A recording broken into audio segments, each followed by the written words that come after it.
Good afternoon to everyone, and welcome to the Engage for ESG webinar. Today we are going to look at the European Commission first Omnibus package, but in order to allow people to dial in, we will just wait a couple of minutes.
Perfect. So welcome to everyone, and welcome to the Engage for ESG March 2025 webinar. Today we are going to look at the European Commission first Omnibus package. I'm delighted to have also Vincent Mahir. He's the head of energy efficiency and regulatory technology at Hyperport. My name is Marco Angeben. I head business development and regulatory affairs at European Data Warehouse. So in terms of the agenda of today, if you can move to the next slide, we are going to look at the first Omnibus package, i.e. the one that was released on the 26th of February, and the relevance for the Engage for ESG project. And then we are going to look at what's coming next for the Engage for ESG initiative. Good. Before going to the omnibus and the simplification effort from the authorities in Brussels, maybe just we can spend 5 minutes to explain what is Engage for ESG. So this is a co-founded initiative by the European Union. This is a life grant. It means that it includes two major deliverables. The project started in 2022 on the 1st of November and will end up later this year at the end of October.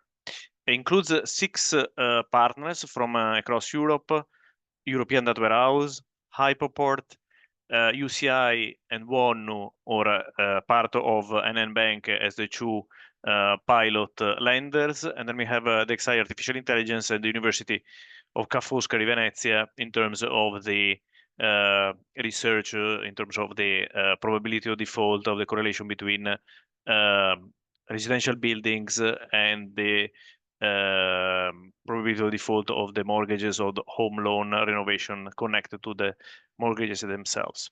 So what is Engage for ESG in very simple terms? Well, it's a solution that helps complying with the ESG reporting, and more specifically, we really focus on residential mortgages and home renovation loans, aiming to being aligned with the EU taxonomy regulation, and also to be in compliance with the Energy Performance of Buildings Directive, and most importantly, also the General Data Protection Regulation. So, in terms of the high-level description of the initiative itself, there are two key pillars. The first one is the disclosure template for residential real estate data. And the second one, which is a mechanism, a portal to assess the EU taxonomy alignment. You can see on the top the legal and regulatory layer, because clearly we need to be in compliance and in alignment with the EU taxonomy. You see the two pilots. UCI actually has not only data for Spain, but also for Portugal. And then NN Bank for the Netherlands. In the middle, you see the two key pillars, and at the bottom, who has access or who would benefit this in terms of the borrowers and the investors. One of the key also aim of these initiatives is also to reduce energy poverty. Okay, so first pillar, the engage templates. How have we built these templates? Well, it's relatively easy. We look at the most granular and from that perspective, the best and the most used templates that are available in the industry. And we basically started off from the two annexes, Annex 2 for residential mortgages, and the consumer and Annex 6 for consumer loans, part of the ESMA underlying exposures, part of the EU securitization regulation.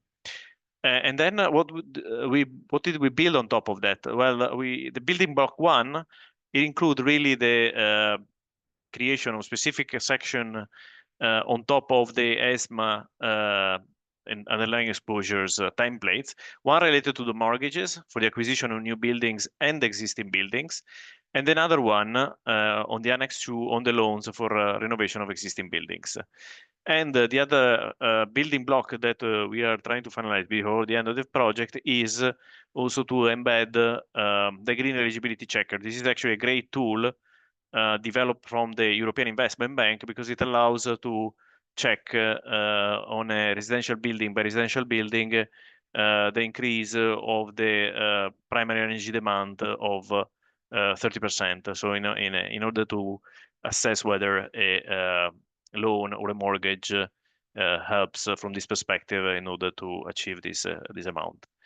Very important is also the second pillar, because you can have a template, but you need to have a mechanism where you can upload the data, check its data quality, and most importantly, check the EU taxonomy alignment. And hence, this the portal, which included loan data and also some collateral level checks, and is clearly in compliance with the GDPR and looks at taxonomy, has been developed. We will launch it during the next webinar. So we will have a very detailed demonstration of the functionalities of the portals and how it works, and also how you can have access to the portal itself. Clearly, this is a portal where the banks or the lenders who have access to in this private area can upload several portfolios, and so they can check the data quality of the portfolios, and they can use it also for, let's say, loans that are included in securitizations, as well as cover bonds. Also wanted to mention this, that at the end of November of the last year, we had the Hellenic Financial Stability Fund that publishes a sustainability report for 2023 and advocated actually for the Greek banks to join the initiatives to increase the sustainable finance and promote better monitoring of the measuring of the lending portfolios from these banks. In the next slide, then I'll pass the ball to Vincent Maillet in terms of looking at the Commission First Omnibus package and the relevance that it does have for the Engage for ESG initiatives. Over to you, Vincent. Thank you, Marco. So maybe good to, before we start completely explaining the Omnibus and what does it mean for Engage or real estate loans, a little bit shortly on the background. Probably most of you know, but in September of last year, Mario Draghi published a report on the competitiveness of the EU. And in that report, it was mentioned that maybe all the, let's say the reporting or disclosure burden could potentially negatively impact the competitiveness. And it was actually a little bit later in November of that year that the Budapest Declaration was published by the European Commission. And basically the recommendation of the Draghi report on competitiveness were turned into, let's say, concrete proposals.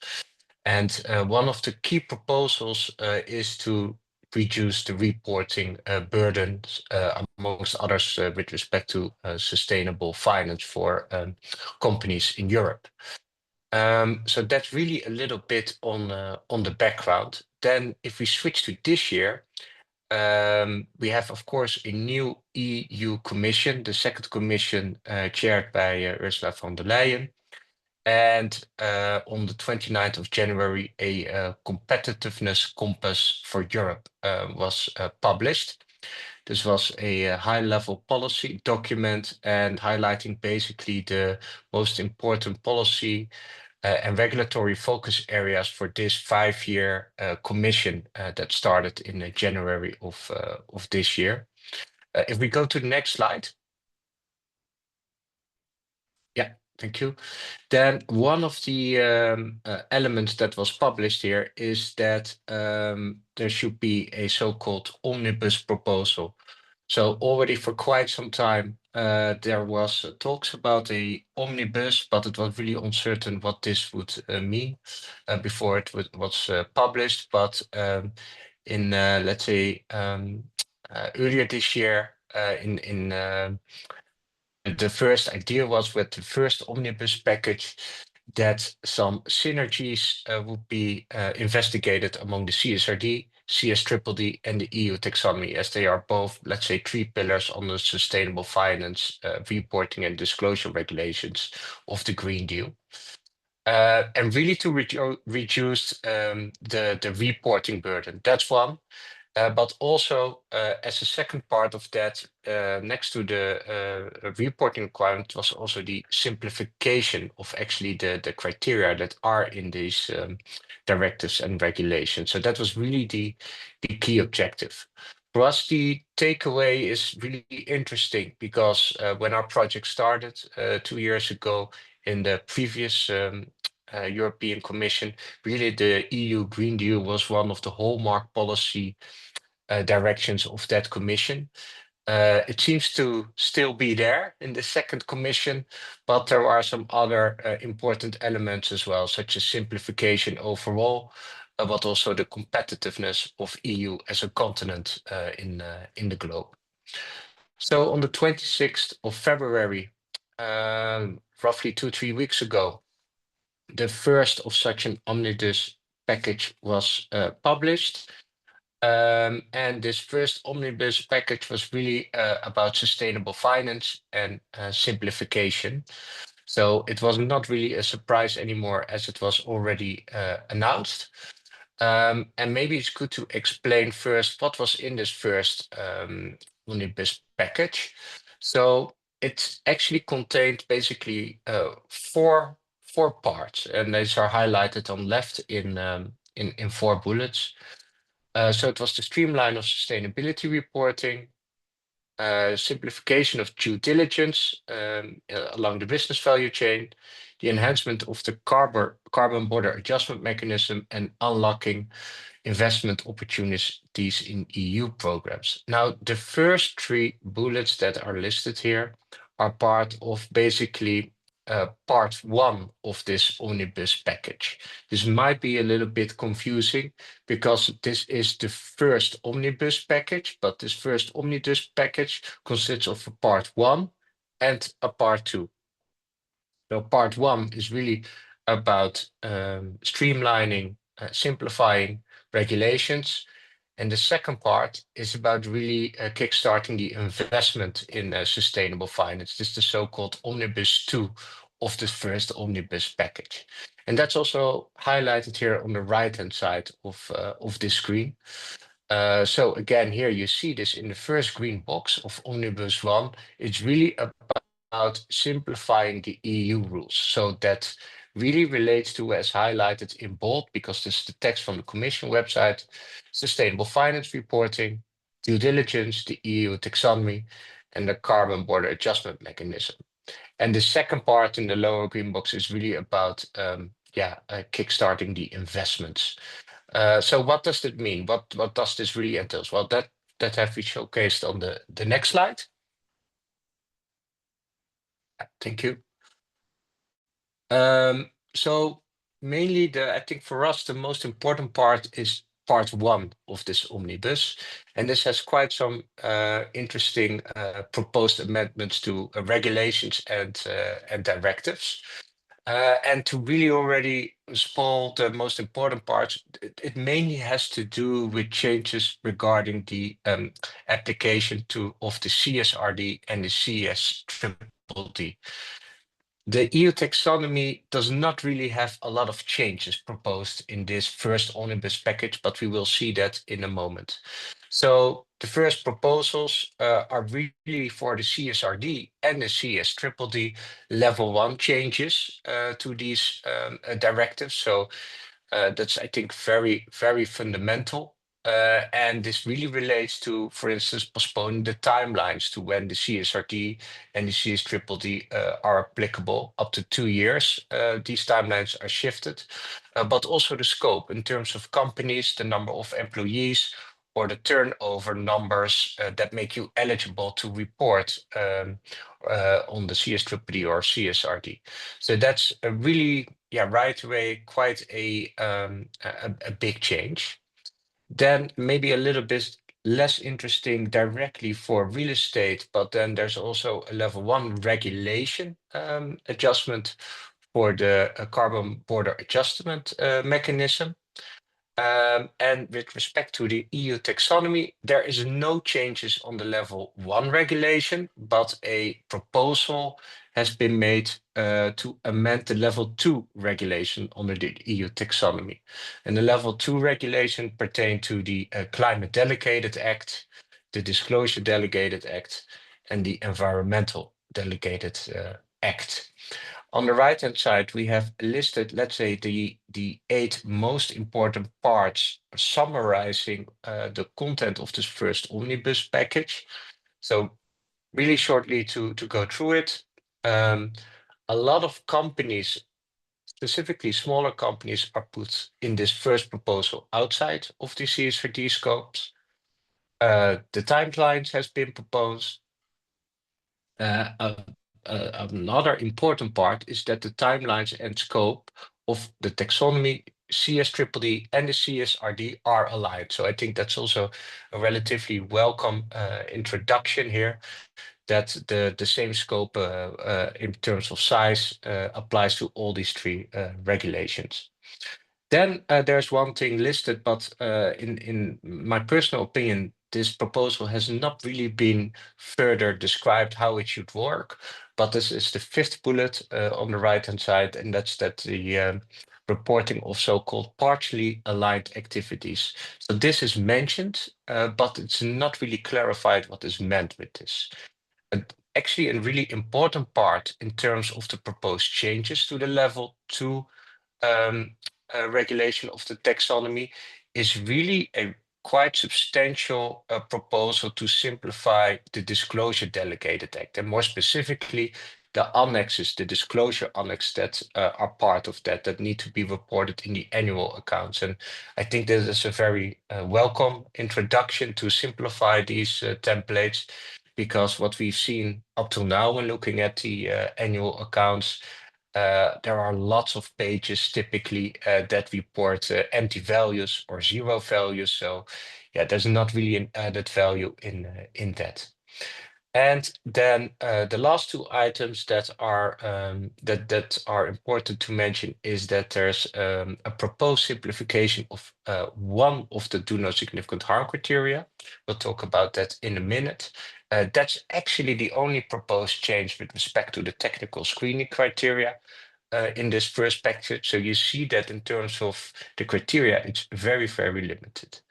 And then lastly, that relates again to the Disclosure Delegated Act, is an adjustment, or you could say again a kind of simplification of the KPIs under the EU taxonomy reporting, specifically, for instance, on the calculation or the composition of the green asset ratio. So that's basically the high level summary of the part 1 of the first omnibus package. Now, what for us is really the most interesting is really where it touches the EU taxonomy, because that really prescribes the criteria for real estate that are relevant for us. So if we go to the next slide, we want to really focus a little bit more on this document. So this document was published on the 26th of February. And this document combines basically the proposed amendments to the 3 Level 2 delegated acts mentioned. So the Disclosure Act, the Climate Delegated Act, and the Environmental Delegated Act. These are basically the items that we have listed on the previous slide. But I think it's very important to mention here is that this is a public consultation. So everyone can also react on this and provide feedback on this concrete proposal. And this is actually the only part of the whole Omnibus package that is up for consultation and feedback, which is exactly the part on the EU taxonomy. So I want to give you a brief overview what we think is relevant in this, and that's on the next slide. Yeah, and it's the slide 16, sorry. One slide back. Yeah, perfect. So really already explained a couple of these elements. It could be the proposed amendments could be divided into 4 sections. So first, certain adjustments in the materiality thresholds and the KPI adjustments. And put simply, there's in this proposal an amendment that would allow companies to not per se check all their economic activities according to the EU taxonomy, but for instance, to skip this assessment for economic activities that are not really material. So that would compromise, for instance, less than 10% of the activities that the company or the financial institution undertakes. So this could, let's say, reduce in theory the taxonomy assessment activities. Some other proposals have also been made in terms of the other KPIs and their assessment, and these are listed as well in this document. For instance, with respect to the turnover or the simplification of the green asset ratio, and then specifically in terms of the numerator and denominator. Then second, some exemptions for a KPI are introduced for financial institutions. And that's, I think, overall also quite welcome, and that this would also more directly align with the proposed amendments of the CSRD and the CSDDD. Thirdly, as already mentioned, a simplification of the reporting template. So you see that most of the items put forward here really relate to the Disclosure Delegated Act of the EU taxonomy, and this is a rare simplification of the reporting templates. They literally become way more compact. And to cite the report itself, they state that for credit institutions, the data reporting burden could be reduced up to 89% just by the simplification of this disclosure templates. Then there's actually only one element where this proposal simplifies the actual criteria, and that is the for the do no significant harm criteria, more specifically the one of Appendix C, which are the generic criteria for pollution prevention and control. So this for us would only be really relevant, this do no significant harm criteria for the assessment of new constructions and buildings, and for certain renovation activities. So you see this very, very limited. So all in all, our, let's say, first conclusion is that this does not really have for us a material influence on Chapter 7 of the Climate Delegated Act, construction and real estate. So with this current proposal, not a lot would directly change for real estate loans or real estate mortgages. But I think the important element is what is described in this document in the explanatory notes. And that relates to the actual revision of the technical screening criteria that is still underway. So if we go to the next slide, on slide number 17, We have highlighted a couple of these elements, and specifically, we literally put this here in quotes. So these are direct citations with the page number on it as well. And I think I really would welcome or highlight everyone to have a look at it, because this really gives us, I think, a hint towards what is to come in terms of the simplification of the actual substantial contribution criteria and the do no significant harm criteria. So maybe firstly, it is stated that the simplifications and improvements are independent of the overall sustainability package. I think that's an interesting note. So this would hint that these proposed amendments were already in the works apart from the Omnibus proposal itself. Well, then it lists, and we've noted that in the second bullet, that they have assessed the experience of the first reporting over the last 2 years, specifically also by financial undertakings, and they've identified that there's a real need to streamline the reporting obligations. In the third bullet, I think we also highlight a really point that will probably be very familiar to a lot of you, is that they acknowledge that specifically the do no significant harm criteria are considered often overly complex and burdensome. So there's really something to gain here in terms of simplifying these criteria. Fourth, and this is, I think, very important. That's why we highlighted it in bold as well. And that is that they state, and I quote, as the next step, the Commission will carry out a systematic and thorough review of all the technical screening criteria, in particular of all the do no significant harm criteria, with the aim of assessing ways to make them simpler, more usable, and more aligned with EU legislation. I think this is very welcome. I think this echoes a lot of the feedback that was given by a lot of stakeholders. I think it also echoes, let's say, the more recent proposal as published by the platform on the platform on sustainable finance with respect to the simplification of the EU taxonomy, and specifically this last few words, more aligned with EU legislation. I think this is a indirect reference, for instance, towards the new energy performance of buildings directive that is really plays a central role in the criteria for real estate. And then lastly, I think again they acknowledge that a burden reduction and simplification is needed and should be prioritized. If we go to the next slide, a little bit more on basically really the same message, but I think what is very useful is that the Commission here highlights that really a substantial review needs to be made also on the complete reporting framework. In the second bullet here, I think this is a really interesting one. The simplification measures provided in this amending regulatory should be adopted and implemented expediently and separately of the review of the Disclosure Delegated Act and a broader review of the technical screening criteria.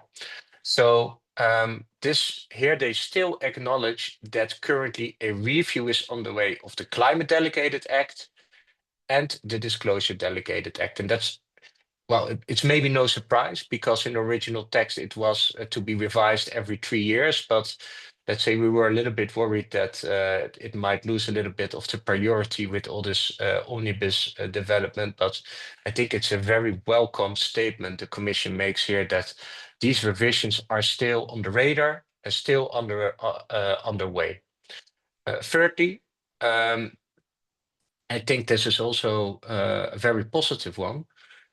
The simplification of the technical screening criteria, the Commission will assess the existing criteria from the point of clarity and the availability of evidence to demonstrate this compliance. So this is really a direct reference towards, let's say, the data challenges. And that's something we have seen, for instance, for renovation criteria and criteria for new constructions.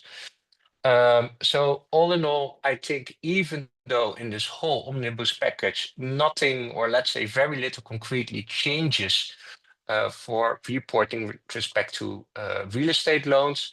It offers really a good glimpse of what is to come, and that is a direct acknowledgement that the Climate Delegated Act should be simplified, that data availability will be taken into account, and that they have not forgotten to really pay attention to that, and that all the criteria should be reviewed and updated. So I think that's very welcome and very good to see that.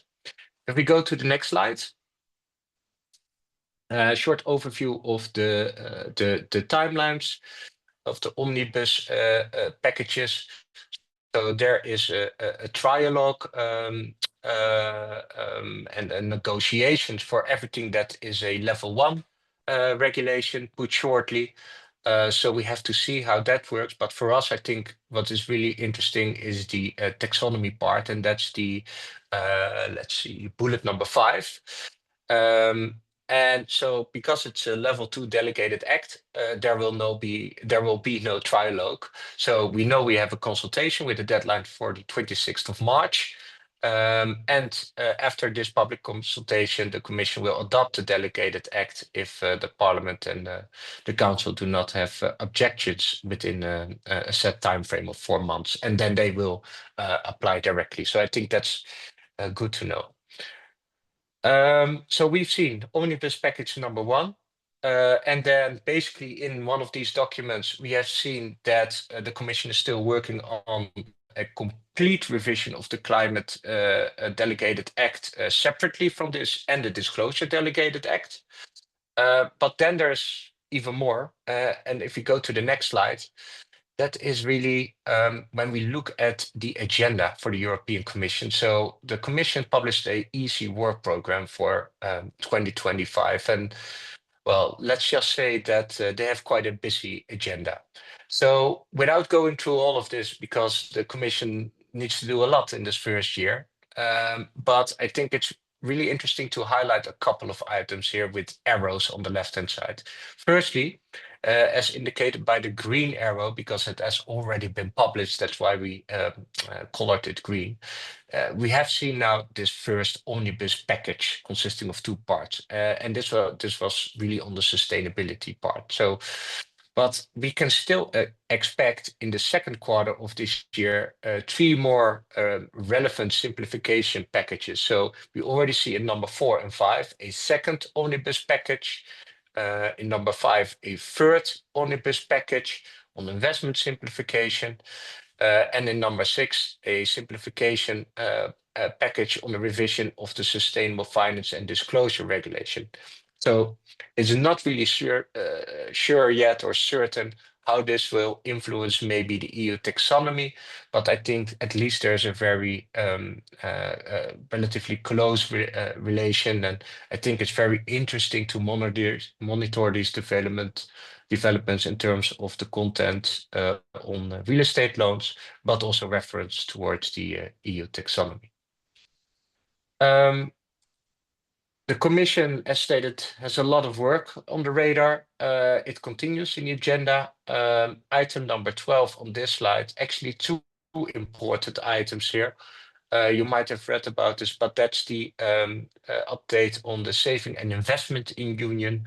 That's a really key policy objective of the Commission as well, and maybe more importantly, for real estate loans is a review of the securitization framework. So very interesting what we shall see there in the second quarter of this year. If we continue to the next slide, not really sure per se of if these are directly, let's say, influencing the EU taxonomy, but definitely something to monitor. And that's the, for instance, the European Affordable Housing Plan could have some overlap with the Energy Performance of Buildings Directive, and on item 34, a change to the climate law, European climate law. So I think overall we have a little bit of a glimpse what the European Commission is working on and what to expect. And then lastly, I think it's interesting to note that the European Data Warehouse and Hyperport are both members of the Energy Efficient Mortgage Hub. And I think it's interesting to list that the members of this mortgage hub recently published a paper with some proposed changes to make to the EU taxonomy to really make them a success for residential mortgage loans. It's a white paper. You see the download link, and basically it has an analysis of 10 points where it can be improved. So we list basically what the current situation is, and then give concrete proposals how that can be improved. We've listed them very shortly here on the right-hand side. So updating simplifying the renovation criteria, the criteria for new buildings, as listed, for instance, also in the simplification report by the Platform Sustainable Finance. We think it's important that number 7 here, that the Commission in the future with respect to the EU taxonomy really clarifies to what degree minimum safeguards are applicable for households and retail loans. So I think that's really an important topic to learn more about. And item 9 here, I think the also again aligned with the Platform on Sustainable Finance simplification report, that the do no significant harm criteria are, let's say, overly complex currently, and impose quite some administrative and financial burden to demonstrate, if you are even able to demonstrate. And so for those that are interested, European Data Warehouse and Hyperport worked on this paper, and I recommend you to have a look. Can I give you the word back, Marco? Thanks a lot, Vincent. Thanks for this very detailed, and you can see the Omnibus has a lot of ramification, and as Vincent was mentioning, we should expect more coming out from Brussels. But let's have a look at what's next with respect to Engage. I think one of the key parts here of this initiative is really to have trial users to use the portal and to take advantage of a European harmonized and standardized reporting template to be in line with the EU taxonomy. Most importantly, I think I want to highlight a couple of elements. So the format, the CSV, the fact that you also will have a private area where you can test some files, etc. From a let's say process perspective, you can request to have access to the templates, so you can receive the Excel together with all the templates, the instructions, and the compilation manual. More than 70 institutions has already requested to have access to the templates, and then it's also possible to set up a quick demo with the members of the Engage team in order to explain to you the nuances of the templates, whether you have a residential mortgage book or a consumer loan book, and what type of fields, how the no data functions, etc. Once you decide then to have access to the portal, you need to sign a specific standard legal agreement for the processing of the data, and you can actually use this private area to submit the files and receive a data quality report plus the alignment report. And clearly you can do it as many times as you want in terms also of enriching the information over the times. But that's it for the trial. In terms of the upcoming events, if you happen to be in Amsterdam during the 25th of March, there is the major securitization event, which is organized from Outvi. And I would really encourage you to listen to Martijn, the representative from NN Bank, which will explain the experience of NN Bank in extracting from their internal IT systems residential mortgages, and then let's say checking the data through the Engage portal. A couple of days later, we will be at the Sustainable Finance Conference in Athens, again presenting Engage and engaging also with the local banks and lenders. And then very important, I would also stress this to you. If you happen to be in Madrid on the 7th of May, we have a Engage for ESG Spanish event. The event will be hosted from ICO, but most importantly, we are going to have the intervention from 2 representatives from the Banco de España. One of these is Sergio Mayordomo, who is actually a division head at the financial analysis division. He's a true expert in climate change and looking at the data and the statistics and the impact also from a financial stability perspective. Sergio is also going to be speaking at the next webinar that we have planned in a couple of weeks on the 27th of March at 3 o'clock in the afternoon. And there where he's going to be presenting his research work and papers on sustainable finance. So I would encourage you to listen and to dial in on the 27th of March, also because that is a key date, because we are going to launch and we are going to demonstrate, let's say, a big part of the webinar is really going to be focusing on the launch of the Engage portal, where you'll be able to appreciate all the functionalities that we have built in the portal in terms of data quality, taxonomy alignment, and possibility of pledging through the portal and checking portfolios, securitizations, as well as cover bonds. But and so today we conclude the webinar a bit earlier. I encourage really to dial in a couple of weeks. Thanks to everyone, in particular to Vincent for his very detailed presentation. Good afternoon and have a great rest of the day to everyone.